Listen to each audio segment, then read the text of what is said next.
For decades, America preached the gospel of free markets to the China, expecting Beijing to eventually embrace Western capitalism.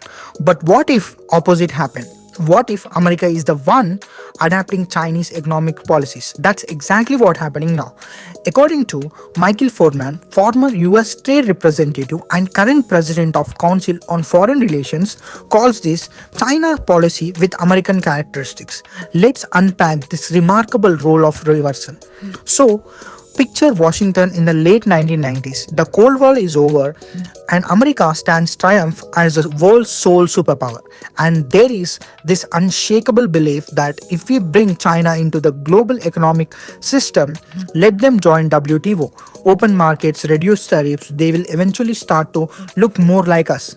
The thinking went like this: expose China to global capitalism and watch as they shed state control in favor of free markets. It is an economic evangelism. Really, the belief is that our way was better.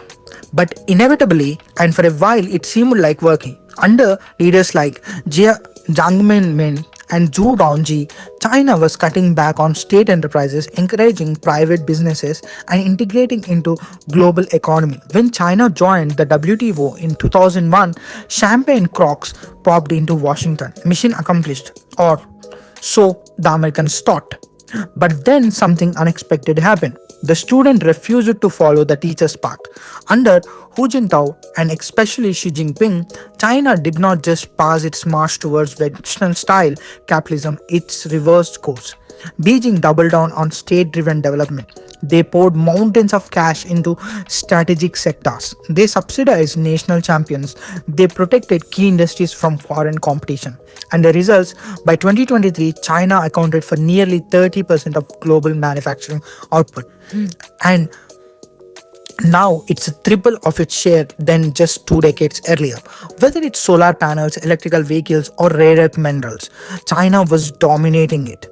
All the while, American policymakers kept wagging their fingers, insisting China play by rules, but Beijing was playing different game altogether and winning. So what did America do when it became clear that China wasn't going to adapt their playbook? So American borrowed from theirs. So it began with thumb slapping tariffs on Chinese goods, rising them from 3% to whooping 19%. The establishment was shocked. But here is a kicker: Biden kept them, and in some cases added more. Then came investment restrictions. Chinese money flowing into US plummeted from $46 billion in 2016 to under $5 billion in 2022.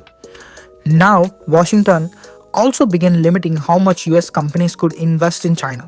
But the real game changer was America's embrace of industrial policy.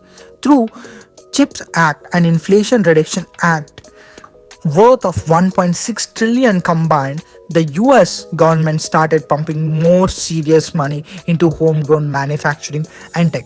Some policymakers have even suggested requiring Chinese companies to form joint ventures and share technology if they want to operate in US. The exact policy China used to extract tech from American firms for decades. The irony is delicious.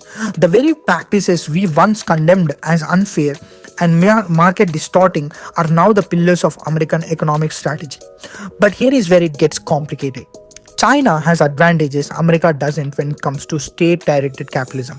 Beijing can channel capital quickly without worrying about quarterly earnings reports or shareholders' rewards. Their political system can stay focused on long-term goals without the interruption of election cycles, and the state has tighter control over economic factors. Meanwhile, US industrial policy must navigate shifting political winds. Consider Trump has already said he wants to repeal the CHIPS Act, despite its goal of boosting domestic semiconductor manufacturing. Even the tariffs, the results are mixed at best. A federal representative study found that Trump's tariff 2018 actually hurt US manufacturing jobs and raised prices for producers. About 75,000 factory jobs were lost due to downstream effect. So, what is the bigger picture here that everyone needs to understand?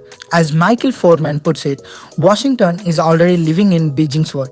The battle over which economic model would shape the 21st century has not been quietly settled, not because China became US become more like China.